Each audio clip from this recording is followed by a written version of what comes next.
Bonjour Nicolas Moinet. Bonjour Jean-Philippe Denis. Nicolas Moinet, professeur d'intelligence économique, IAE de Poitiers, donc l'Institut d'administration et d'entreprise de l'Université de Poitiers. Nicolas Moinet, Guerre économique, comment gagner, édition Nouveau Monde, ouvrage coordonné avec Christian Arbulot et Arnaud de Morny. Comment gagner, il y a, on sent dans cet ouvrage qu'il y a une question qui vous taraude, l'influence. Oui. Alors ça nous taraude parce qu'on a une marge de progression, comme diraient les consultants, dans le domaine de l'influence. Ouais. Alors c'est pas Nicolas Moinet qui parle, il suffit de lire, vous avez des rapports parlementaires de l'Assemblée nationale qui, tous les 5-6 ans, parlent de l'influence de la France dans les institutions européennes. Ouais. Et globalement, c'est pas terrible. C'est pas terrible.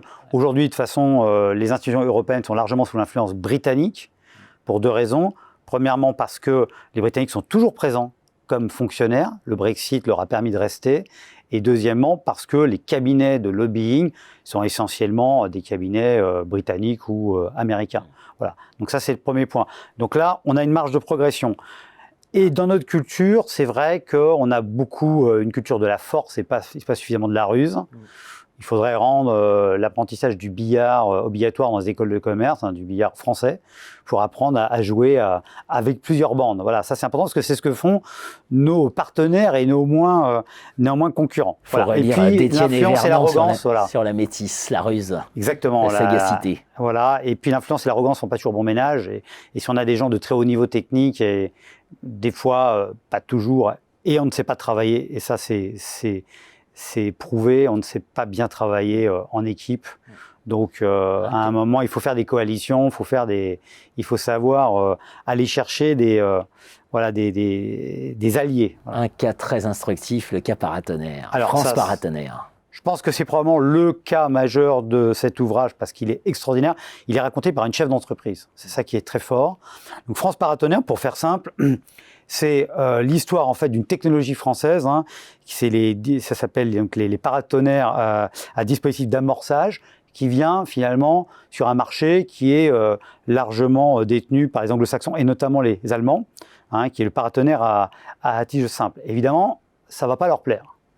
Et donc, première chose qui va se passer, ça va être une guerre informationnelle, c'est un dénigrement en fait de la nouvelle technologie française qui commence à s'installer et à trouver des clients parce qu'elle est plus efficace, elle est plus innovante. Et vous voyez par exemple la création donc d'une conférence, l'International Conference on Lightning Protection, où les publications françaises sont systématiquement refusées. Alors pourquoi ? Parce que se prépare une nouvelle norme et que moins il y aura de publications, voire pas du tout pour la technologie française, plus ce sera difficile évidemment que cette norme soit en phase avec la technologie française. Donc ça c'est la première phase.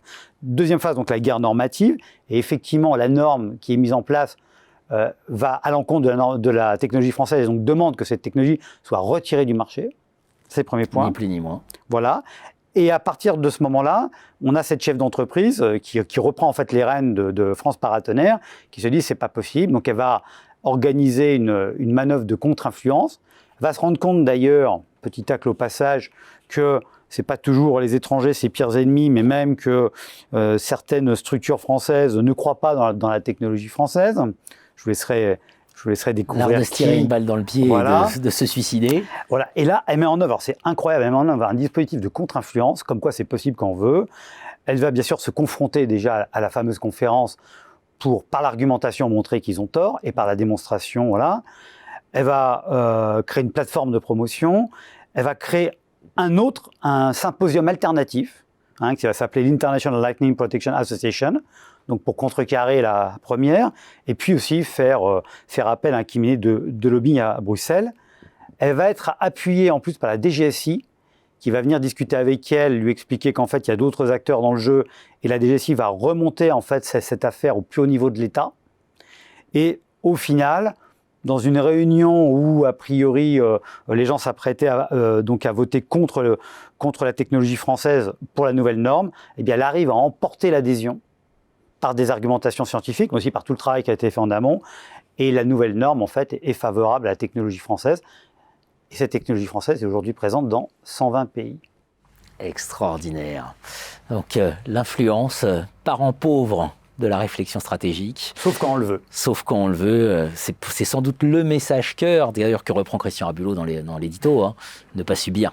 Exactement. Voilà. Agir, ne pas subir. Agir, ne pas subir. Merci à vous, Nicolas Moinet. Merci.